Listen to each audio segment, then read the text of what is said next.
الحمدللہ رب العالمین والصلاة والسلام علی سید المرسلین اما بعد فاعوذ باللہ من الشیطان الرجیم بسم اللہ الرحمن الرحیم۔ پڑھیے الصلاة والسلام علیک یا رسول اللہ وعلی آلک واصحابک یا حبیب اللہ۔ الصلاة والسلام علیک یا نبی اللہ وعلی آلک واصحابک یا نور اللہ۔ درود پاک پڑھنے کے بے شمار فضائل و برکات ہیں۔ میرے آقا مدینے والے مصطفیٰ صلی اللہ تعالیٰ علیہ وسلم کا فرمان ہے، جب جمعرات کا دن آتا ہے تو اللہ تعالیٰ فرشتوں کو بھیجتا ہے جن کے پاس چاندی کے کاغذ ہوتے ہیں، سونے کے قلم ہوتے ہیں۔ اسپیشل پریپریشن ہوتی ہے فرشتوں کی آن دا ڈے آف تھرسڈے۔ کیا کرتے ہیں؟ چاندی کے کاغذ اور گولڈ کے سونے کے قلم ہوتے ہیں، وہ لکھتے ہیں، اس دن لکھتے ہیں کہ کون یوم جمعرات اور شب جمعہ مجھ پر کثرت سے درود پاک پڑھتا ہے۔ یعنی آج اسپیشل ارینجمنٹ ہے خاص درود پاک پڑھنے والوں کے لیے، تو ہمیں جمعرات، پھر جمعرات کی رات، جمعے کا دن کثرت سے درود پاک پڑھنا چاہیے۔ مل کر محبت کے ساتھ درود پاک پڑھ لیں۔ صلو علی الحبیب صلی اللہ تعالی علی محمد صلی اللہ علیہ وآلہ وسلم۔ عاشورہ کا دن یہ کتنا ہسٹوریکل ڈے ہے، کیسے کیسے عظیم واقعات عاشورے کے دن ہوئے، اور پھر وہ واقعہ ہوا جو آج بھی مسلمانوں کو تڑپا دیتا ہے۔ کربلا کے میدان میں بھوکا پیاسا اور ظلم کے ساتھ نواسہ رسول امام حسین اور ان کے پورے قافلے کو جس طرح بے دردی سے شہید کیا گیا، اور جو ظلم کیا گیا وہ آج بھی سنتے ہیں تو دل دہل اٹھتا ہے۔ تو آج ہم کچھ امام حسین رضی اللہ تعالیٰ عنہ کی فضائل پر، اور اس کے بعد ان یزیدیوں کا کیا بنا۔ کربلا کے بعد تو وہ ایک طرح سے ون کر گئے تھے نا، اگر ہم فگرز کی بات کریں تو وہ اسٹریٹجیکلی تو ون کر گئے تھے، مگر پھر ہوا کیا؟ ان کو کیا وہ راس آئی وہ حکومت، اور کیا انہوں نے مزے کیے؟ کیونکہ وہ تو چاہتے تھے کہ امام حسین بھی یزید کی بیعت کر لیں، مگر اس کے بعد کنٹرول کیسا ملا اور ان کا نتیجہ کیا نکلا؟ بہت سارے درس ہیں ہمارے پاس آج کے بیان میں، اور یقیناً یہ دل کو افسردہ کرنے والی باتیں بھی ہیں۔ مگر اس سے پہلے میں آپ کو پیر مہر علی شاہ صاحب، سبحان اللہ، جیسے سیدی اعلیٰ حضرت ہے نا، آئے ہائے، پیر مہر علی شاہ صاحب بھی کمال کی شخصیت ہیں۔ اللہ نے کمال کا عشق رسول عطا فرمایا اور کمال کا علم بھی عطا فرمایا۔ مگر آپ کا ایک واقعہ سنیے گا آپ۔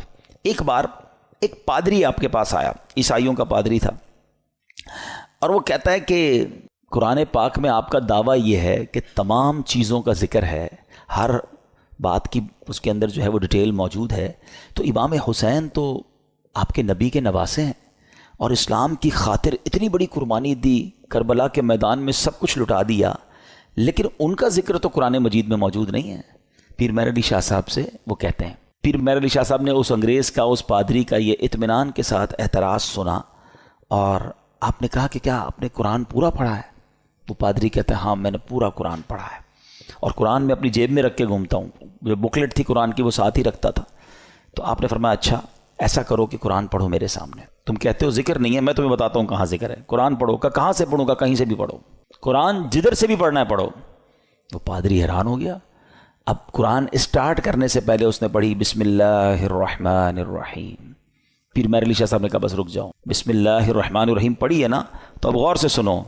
اور آپ نے فرمایا کہ بسم اللہ شریف کے علم العادات کے لحاظ سے 786 اعداد ہیں، آپ بھی جانتے ہوں گے 786 یہ جو ہے نا اعداد بنتے ہیں، یہ ایک پورا علم ہے علم العادات کا۔ تو آپ نے فرمایا کہ نوٹ کرو، بسم اللہ الرحمن الرحیم میں 786 عدد ہیں، اور امام حسین جو لفظ امام حسین ہے اس کے عدد ہیں 210، لکھو اپنے پاس۔ امام حسین کا سن پیدائش ہے 4 ہجری، لکھو آگے 4۔ آپ کا سن شہادت 61 ہجری ہے، لکھو آگے 61۔ لفظ کرب و بلا کے جو عدد بنتے ہیں وہ بنتے ہیں 261، لکھو 261۔ امام حسن کے عدد بنتے ہیں 200۔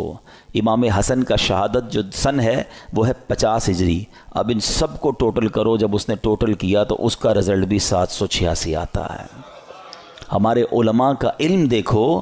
اب اس پادری کے سامنے آپ فرماتے ہیں ابھی تو ایک ہی آیت پڑھی ہے, اس میں امام حسین کا نام بھی موجود ہے, ان کی پیدائش کا سن کا ذکر بھی موجود ہے, امام حسین کی سال شہادت کا ذکر بھی موجود ہے, امام حسین کے بھائی جان امام حسن کا نام بھی موجود ہے. اس آیت سے پتہ چل گیا کہ یہ دونوں بھائی بھی ہیں. آگے چلو گے تو قرآن میں اور بھی اس طرح کے واقعات مل جائیں گے. اللہ اکبر. جب پادری نے بسم اللہ الرحمن الرحیم کی تفسیر کا یہ انداز پیر مہر علی شاہ صاحب سے سنا تو اس کا دل نور ایمان سے جگمگایا, وہ کلمہ پڑھ کر مسلمان ہو گیا.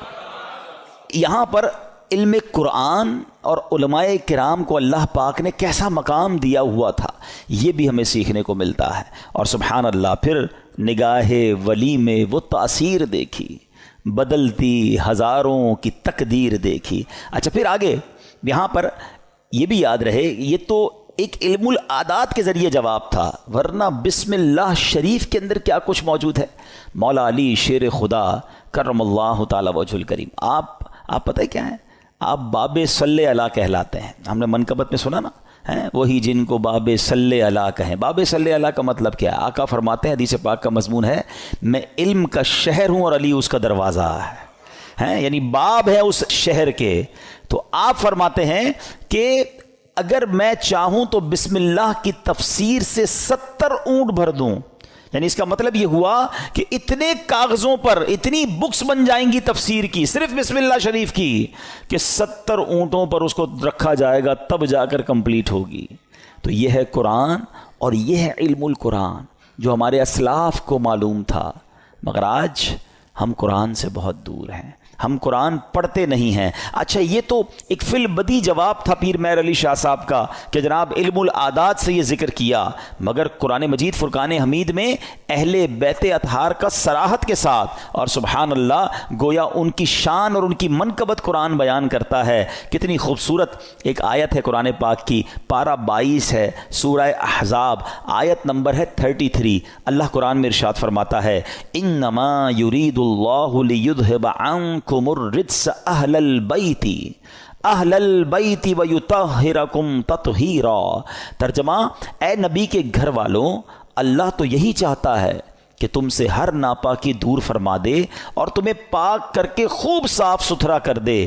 طبرانی اور مسلم شریف میں حدیث پاک میں ہے کہ پیارے آقا علیہ الصلوۃ والسلام نے حضرت علی, حضرت فاطمہ اور حسنین کریمین رضی اللہ تعالیٰ عنہم کو چادر مبارک میں لے کر یہ آیت تلاوت فرمائی. اور ایک روایت میں ہے کہ آپ علیہ الصلوۃ والسلام نے دعا کی, مولا یہ میرے اہل بیت ہیں, انہیں خوب ستھرا فرما دے. سبحان اللہ. اسی آیت کے بارے میں مولانا حسن رضا خان صاحب لکھتے ہیں نا, ان کی پاکی کا خدائے پاک کرتا ہے بیان, ان کی پاکی کا خدائے پاک کرتا ہے بیان. آیا تطہیر سے ظاہر ہے شان اہل بیت, یعنی ان کی شان قرآن بیان کر رہا ہے. تو امام حسین کا ذکر بھی ہو گیا نا, امام حسن کا ذکر ہوا, بی بی فاطمہ کا ذکر ہوا. اللہ اکبر. اور آگے چلیے ایک اور جگہ سورہ شورا آیت نمبر 23 میں اللہ ارشاد فرماتا ہے قُلْ لَا أَسْأَلُكُمْ عَلَيْهِ أَجْرًا إِلَّا الْمَوَدَّةَ فِي الْقُرْبَى. اللہ قرآن میں فرماتا ہے تم فرماؤ میں اس پر تم سے کوئی معاوضہ طلب نہیں کرتا مگر قرابت کی محبت. نبی پاک نے کیا فرمایا, اور کوئی معاوضہ طلب نہیں کر رہا مگر میرے عزیزوں سے محبت کرنا. سلطان المفسرین حضرت عبداللہ ابن عباس رضی اللہ تعالیٰ عنہ فرماتے ہیں جب یہ آیت نازل ہوئی صحابہ کرام نے عرض کی یا رسول اللہ صلی اللہ تعالیٰ علیہ وسلم, آپ کے اہل قرابت جن سے محبت کا اللہ پاک نے حکم دیا ہے یہ کون ہیں؟ فرمایا علی, فاطمہ, سبحان اللہ, اور ان کے دونوں بیٹے یعنی حسنین کریمین رضی اللہ تعالیٰ عنہم. ہم کیوں نہ پنجتن پاک سے پیار کریں, ان سے پیار کا, ان سے محبت کا حکم گویا ہمیں قرآن دے رہا ہے. اور سبحان اللہ ایک اور آیت میں کس انداز سے ان کا جو ہے وہ شان بیان ہوتی ہے. پارہ نمبر ہے 5 سورہ نساء آیت نمبر 54. اللہ پاک ارشاد فرماتا ہے ام یحسدون الناس علی ما آتاہم اللہ من فضلہ. ترجمہ بلکہ یہ لوگوں سے اس چیز پر حسد کرتے ہیں جو اللہ نے انہیں اپنے فضل سے عطا فرمائی ہے. حضرت امام باقر رضی اللہ تعالیٰ عنہ فرماتے ہیں اس آیت کریمہ میں بیان کیے گئے وہ لوگ جنہیں اللہ پاک نے اپنا فضل عطا کیا اور جن سے کافر و منافق حسد کرتے ہیں، خدا کی قسم یہ ہم اہل بیت ہیں. خود امام باقر نے گویا اس کی تفسیر کی کہ جن کے بارے میں یہ ذکر ہو رہا ہے یہ ہم اہل بیت ہیں. سبحان اللہ یہ مقام ہے اہل بیت کا. ایک جگہ نبی پاک علیہ الصلوۃ والسلام کیا خوب فرماتے ہیں، حدیث کا مضمون ہے کہ میری اہل بیت میری امت کے لیے کشتی نوح کی مانند ہے، جو اس میں سوار ہو جائے گا وہ پار لگ جائے گا. اچھا یہ کس کے لیے کہا؟ اہل بیت کے لیے. اب ذرا توجہ کیجئے گا اعلیٰ حضرت کا کس طرح حدیثوں پر یوں سمجھیے کہ عبور تھا اور کیا انداز تھا، اور آپ کو سمجھ آ جائے گی بات کہ اہل بیت کو کیا کہا؟ کشتی کہا. ایک جگہ نبی پاک کی حدیث ہے اصحابی کالنجوم فبأیہم اقتدیتم اہتدیتم. آقا فرماتے میرے صحابہ ستاروں کی مانند ہیں، ان میں سے جس کی بھی پیروی کرو گے تم کامیاب ہو جاؤ گے، ہدایت پا جاؤ گے. اب ذرا میرے ساتھ رہیے گا. صحابہ کو کیا کہا؟ ستارے، سٹارز. کیا کہا؟ ستارے. اور اہل بیت کو کیا کہا؟ کشتی. ہیں اچھا اب دونوں سے ہمیں تو محبت کرنی ہے، دونوں کا پیار دل میں ہونا یہ ایمان کے لیے ضروری ہے. انفارچونیٹلی آج ایسا دور آ گیا ہے کہ کچھ لوگ صرف صحابہ کی بات کرتے ہیں، اہل بیت کی بات نہیں کرتے. کچھ صرف اہل بیت کی بات کرتے ہیں، صحابہ کی بات نہیں کرتے. ہمیں اللہ نے کیسا پیارا عقیدہ دیا، کتنا خوبصورت ایمان دیا کہ صحابہ سے بھی ہمیں پیار ہے، اہل بیت سے بھی ہمیں پیار ہے. اچھا پھر سیدی اعلیٰ حضرت نے ان دونوں حدیثوں کو کس طرح ایک شعر میں پرو دیا، جو میں پہلے بیان میں سٹارٹ میں کہہ رہا تھا نا کہ اعلیٰ حضرت کو پڑھو تو سمجھ آئے گا وہ کیا ہستی ہیں، کیا مقام ہے، علم کیسا تھا. سیدی اعلیٰ حضرت کہتے ہیں اہل سنت، ہم اہل سنت والے ہیں نا، سب سے پیار ہے نا، صحابہ سے بھی اہل بیت سے بھی. سنو اہل سنت کا ہے بیڑا پار، اصحاب حضور نجم ہیں اور ناؤ ہے عطرت رسول اللہ کی. کہتے ہیں اہل سنت والوں کا تو بیڑا پار ہی لگنا ہے. اب جو تھوڑا سا اسٹڈی کرتے ہیں کہ یہ جو سمندر پار کرنے کے لیے دو چیزیں بڑی ضروری ہیں، اچھی کشتی اور ستارے ہیں. اب تو کمپاس وغیرہ آ گئے، ورنہ پہلے ستاروں سے ہی راستہ تلاش کیا جاتا تھا. تو فرمایا ہمارا تو بیڑا پار ہونا ہے، کشتی جو ہے ہماری جو اہل بیت ہے اور ستارے جو ہیں وہ ہمارے صحابہ ہیں. دونوں کا پیار دل میں ہے، دونوں کو فالو ہم کر رہے ہیں، انشاءاللہ بیڑا پار لگ جانا ہے. تو یہ ہے اہل بیت. اچھا اب اہل بیت کو ذرا وسیع طریقے سے ایک براڈ مینٹالٹی کے ساتھ سمجھیے کہ اس میں کون کون شامل ہیں. خاص اہل بیت کا ذکر تو آپ نے سن لیا کہ نبی پاک نے اپنی چادر میں بی بی فاطمہ اور حسنین کریمین کو لیا، ایک جگہ مولا علی کے بارے میں فرمایا گیا. لیکن یعنی اہل بیت میں شامل کس کس کو کیا گیا؟ علماء فرماتے ہیں، اور بھی قرآن پاک کی چونکہ آیات ہیں، تو اہل کا معنی ہے والا اور بیت کا معنی ہے گھر. یعنی اہل بیت کا مطلب ہوا گھر والا. تو اہل بیت کے جو نبی پاک کے گھر والے وہ کون ہیں؟ تو سب سے پہلے پیارے آقا کی ازواج مطہرات، ٹھیک ہے، جنہیں قرآن کریم نے کیا کہا؟ امہات المومنین، مومنین کی ماں کہا. تو یہ پیارے آقا کے اہل بیت میں ہیں. پھر پیارے آقا علیہ الصلوۃ والسلام کی تمام اولاد پاک، آپ کے تمام شہزادے، چاروں شہزادیاں اور ان شہزادیوں کی اولاد، ان سب کو اہل بیت کہا جاتا ہے. سبحان اللہ. اور پھر بی بی عائشہ صدیقہ رضی اللہ تعالیٰ عنہ کا مرتبہ یہ ہے. اہل بیت میں تو ساری ازواج مطہرات ہیں، کیونکہ مولانا حسن رضا خان صاحب کی منقبت چل رہی تھی. تو آپ جب نبی پاک علیہ الصلوۃ والسلام کے ساتھ کمرے میں ہوتی اور جبریل امین جب وحی لے کر آتے نا، تو حجرہ عائشہ میں داخل ہونے سے پہلے اجازت لیا کرتے ہیں کہ حضور کیا میں اندر آ سکتا ہوں؟ Look at the status of that particular house. حجرہ عائشہ. اچھا حجرہ عائشہ کون سا ہے پتہ ہے آپ کو؟ آج جو ہم سنہری جالیوں پہ حاضری دیتے ہیں نا، جو نبی پاک آج جہاں جلوہ فرما ہے، یہ وہی گھر تھا، یہ وہی کمرہ تھا، یہ وہی حجرہ عائشہ تھا جو آج روضہ رسول بنا ہوا ہے. مولانا حسن کیا لکھتے ہیں؟ ان کے گھر میں بے اجازت جبرائیل آتے نہیں، ان کے گھر میں بے اجازت جبرائیل آتے نہیں، قدر والے جانتے ہیں قدر و شان اہل بیت۔ تو بہرحال اہل بیت کی کیا بات ہے، سبحان اللہ، یہ گھرانہ میرے حضور کا ہے، اور پھر اسی گھرانے کے چشم و چراغ امام حسین رضی اللہ تعالیٰ عنہ نے جو قربانی کی داستان رقم کی، سبحان اللہ، نانا کے دین کے پرچم کو اپنا سر کٹا کر بلند کر دیا۔ امام حسین ایسی باکرامت شخصیت ہیں کہ آپ کی جو ولادت ہے نا، آپ کی جو برتھ ہے، وہ برتھ بھی کرامت ہے۔ آپ 6 مہینے میں، آپ کا جو حمل تھا ماں کے پیٹ میں آپ رہے، وہ 6 مہینے رہے، اور یاد رہے کہ پوری دنیا میں سیدنا یحییٰ علیہ السلام اور امام عالی مقام امام حسین کے علاوہ کوئی ایسا بچہ زندہ نہیں رہا جس کی مدت حمل 6 ماہ ہوئی ہو۔ یعنی آپ فرام دا ڈے 1 آپ کی ولادت ہی کرامت ہے۔ اور سبحان اللہ، آپ کے رخسار مبارک کا حال یہ تھا، آپ کے چہرے پر نور ایسا تھا کہ آپ کے دونوں رخسار سے ایسا نور نکلتا تھا کہ کمرے اور دیواریں روشن ہو جایا کرتی تھیں۔ اور کیوں نہ ہو، کس کے نواسے ہیں، کن کے پھول ہیں، آقا کی نگاہوں کے تارے ہیں۔ اور پھر تو جبھی تو کہتے ہیں، مل کر پڑھ لیں، تیری نسل پاک میں ہے بچہ بچہ نور کا، تیری ہے بچہ بچہ نور کا، تو ہے عین نور تیرا سب گھرانہ نور۔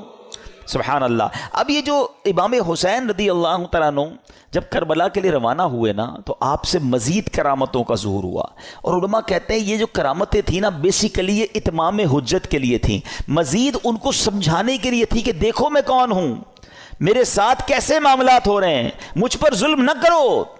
مگر ان ظالموں کی آنکھوں پر لالچ کا ایسا پردہ تھا۔ امام حسین فرسٹ آف آل آپ نے مدینے سے کوچ کیا اور اب مکے آیا۔ اب اسی راستے میں سیدنا ابن مطیع رحمۃ اللہ تعالی سے ملاقات ہوئی۔ انہوں نے عرض کی کہ حضور میرے کنویں کا پانی بہت کم ہے، برائے کرم آپ دعائے برکت سے نواز دیجئے۔ آپ رضی اللہ تعالیٰ عنہ نے اس کنویں کا پانی طلب کیا، اور جب پانی کا ڈول حاضر کیا گیا تو آپ نے اس میں سے پانی کچھ پیا بھی، نوش بھی فرمایا اور کلی بھی کر دی، اور ڈول کو واپس کنویں میں ڈال دیا گیا۔ جب وہ پانی جو ہے وہ کنویں میں گیا، کنویں کا پانی بھی بڑھ گیا اور میٹھا اور لذیذ بھی ہو گیا۔ سبحان اللہ۔ تو یہ امام حسین کی کرامتوں کا سلسلہ رہا۔ اس کے بعد جب آپ بالکل ایگزیکٹلی 10 محرم الحرام کا دن آ گیا، یاد رہے کہ وہ دن جمعہ کا دن تھا، 10 محرم الحرام جب یہ واقعہ ہوا، کربلا کے میدان میں آپ خطبہ ارشاد فرما رہے ہیں، ان کو سمجھا رہے ہیں کہ دیکھو میں کون ہوں، یہ ظلم مت کرو۔ تم کیا جواب دو گے جس کا کلمہ پڑھتے ہو اس نبی علیہ الصلوۃ والسلام کو؟ اس وقت آپ کے جو خیمے تھے، جہاں خاندان کے افراد تھے، وہاں خندق میں ایک آگ بھی جل رہی تھی۔ تو ایک بد زبان یزیدی نے بکواس کرتے ہوئے کہا کہ اے حسین، تم نے وہاں کی آگ سے پہلے یہیں آگ لگا دی ہے۔ یعنی معاذ اللہ وہ یہ کہنا چاہ رہا تھا کہ اے حسین، مرنے کے بعد بھی تمہیں جہنم کی آگ میں جانا ہے۔ امام علی مقام نے جب یہ سنا تو آپ نے کہا کہ اے دشمن خدا، تو جھوٹا ہے کیا؟ تو یہ گمان کرتا ہے کہ میں دوزخ کی آگ میں جاؤں گا؟ امام علی مقام کے قافلے کے جانثار نے کہا کہ آپ مجھے اجازت دیں تو میں ابھی اس کا سر قلم کر دوں۔ آپ نے اجازت نہیں دی۔ آپ نے فرمایا حملے کا آغاز ہماری طرف سے نہیں کرنا، ہو سکتا ہے یہ پرووک کر رہے ہوں، یہ اس لیے ہمیں کہہ رہے ہیں کہ ہماری طرف سے پہل ہو جائے، اور یہ کہیں ہم نے تو حملہ نہیں کیا تھا، امام حسین والوں نے پہلے حملہ کیا۔ حالانکہ اس قدر بڑی گستاخی کی تھی، آپ نے اپنے ساتھی کو روک دیا، مگر آپ نے اللہ کی بارگاہ میں دعا کی۔ دل بڑا دکھا ہوا تھا کہ ایسی بات اس نے کر دی۔ آپ نے کہا اے رب قہار، اس کو عذاب نار سے قبل بھی اس دنیا میں بھی آگ کا عذاب عطا فرما۔ آپ کی دعا قبول ہوئی۔ وہ بندہ جو گھوڑے پہ بیٹھا تھا، اس کے گھوڑے کو جھٹکا لگا، گھوڑا خود ہی دوڑتا ہوا گیا، اور وہ گھوڑے سے جب جہاں گرا تو وہاں آگ لگی ہوئی تھی۔ اسی خندق میں یہ بندہ جا کر گرا، اور وہ بد نصیب آگ میں جل کر بھسم ہو گیا۔ امام علی مقام نے سجدہ شکر ادا کیا اور اللہ تعالیٰ کی بارگاہ میں عرض کی کہ یا اللہ، تیرا شکر ہے کہ تو نے آل رسول کے گستاخ کو سزا دی۔ اب یہاں بھی ان کے سامنے یہ واقعہ ہو رہا ہے، سارے لوگ دشمن سامنے کھڑے ہیں، اور یہ آپ کی دعا قبول ہو رہی ہے، آپ کے گستاخ کو سزا مل رہی ہے، مگر وہ سمجھنے کے لیے تیار نہیں ہے، وہ انڈرسٹینڈ کرنے کے لیے تیار نہیں ہے۔ آپ یقین کریں، جو کربلا کے میدان میں امام حسین نے خطبہ دیا ہے نا ان یزیدیوں کے سامنے، لاسٹ خطبہ، حالانکہ اپنے سارے شہید ہو چکے تھے، مگر پھر بھی، حالانکہ اس وقت تو عام آدمی تو یہ سوچے کہ اب انہوں نے سب میرے بندے مار دیے، اب میں نے ان کو نہیں چھوڑنا، اب آخری وقت بھی سلو کی بات کرتے رہے، انہیں سمجھانے کی بات کرتے رہے، انہیں یہ بتاتے رہے کہ میں کون ہوں، یاد کرو میرے آقا مجھے کیا کہا کرتے تھے، تم قیامت کے دن اس ظلم کا جواب کیسے دو گے۔ یعنی یہ بھی امت رسول سے پیار ہے کہ یہ اس عذاب میں نہ گرفتار ہو جائیں۔ اتمام حجت کی گئی مگر وہ یزیدی نہ مانے۔ اب ایک بات ذہن میں آتی ہے، اب یہ بڑا اہم کوسچن ہے کہ یزیدی جو بھی تھے تو کلمہ پڑھنے والے، اللہ کو مانتے تھے، اللہ کے نبی کو مانتے تھے، معلوم بھی تھا یہ اللہ کے نبی کے نواسے ہیں، وہ ریزن کیا تھا جو اتنے بڑے ظلم پر یہ ریڈی ہو گئے؟ یہ ریزن پکڑنا بہت ضروری ہے، اور یہ ہم سب کو آج سیکھ کر جانا ہے۔ یعنی کوئی بھی محفوظ نہیں ہے۔ میں آپ کو تھوڑا سا آج کل کے زمانے کا ایک دو انسیڈنٹ بتا دیتا ہوں تاکہ آپ کو اندازہ ہو جائے۔ ہم لوگ سمجھ رہے ہوتے ہیں یار یزیدیوں نے اتنا بڑا کام کر دیا، ہم تو کبھی بھی کوئی ایسی غلط حرکت نہیں کر سکتے۔ کوئی اپنے آپ کو محفوظ نہ سمجھے۔ ہاں، بیسک جو ان کے ریزن تھا نا وہ تھا لالچ، اور وہ لالچ تھی پیسے کی، اقتدار کی۔ جب یہ لالچ طاری ہوتی ہے نا انسان پہ، پہلے تھوڑا سا سمجھیے گا، آپ کو لگتا ہے یار مجھ پہ کچھ بھی ہو جائے میں ایسا ظلم تھوڑی کر سکتا ہوں، کتنا بھی پیسہ مجھے کوئی دے دے میں جان دے دوں گا، کبھی کسی کو قتل نہیں کروں گا، نواسہ رسول تو بہت دور کی بات ہے۔ یہ بولنا اور ہے، لیکن ایک وقت آتا ہے جب انسان کے دل پر شیطان کا قبضہ ہو جاتا ہے۔ آپ پڑھتے ہیں خبریں، 5 سال کے بچے اور 4 سال کی بچی کے ساتھ جو واقعات ہو رہے ہیں، کیا کوئی خوشی سے کرتا ہے یہ کام؟ ذرا سوچئے، جب وہ یہ کام کر جاتا ہوگا اس کے بعد خود اس کو کتنی ندامت ہوتی ہوگی، یہ میں نے کیا کر دیا۔ پھر اسی وجہ سے بچنے کے لیے اس بچی کو قتل بھی کر دیا جاتا ہے۔ یعنی یہ واقعات ہم سنتے ہیں تو ہماری عقل حیران ہو جاتی ہے کہ یہ انسان تھا یا درندہ تھا۔ میں آپ سے یزیدیوں کی تو بات نہیں کر رہا، آپ کے وطن میں رہنے والوں کی بات کر رہا ہوں۔ اس کا مطلب کیا ہوا؟ ایٹ دیٹ ٹائم جب وہ یہ عمل کر رہا تھا اس کا دل شیطان کی مٹھی میں تھا، اس کو ہوس نے اندھا کر دیا تھا۔ تو یہ واقعات مجھے اور آپ کو یہ سوچنے پر مجبور کرتے ہیں کہ کوئی اپنے آپ کو محفوظ نہ سمجھے۔ یہ ایک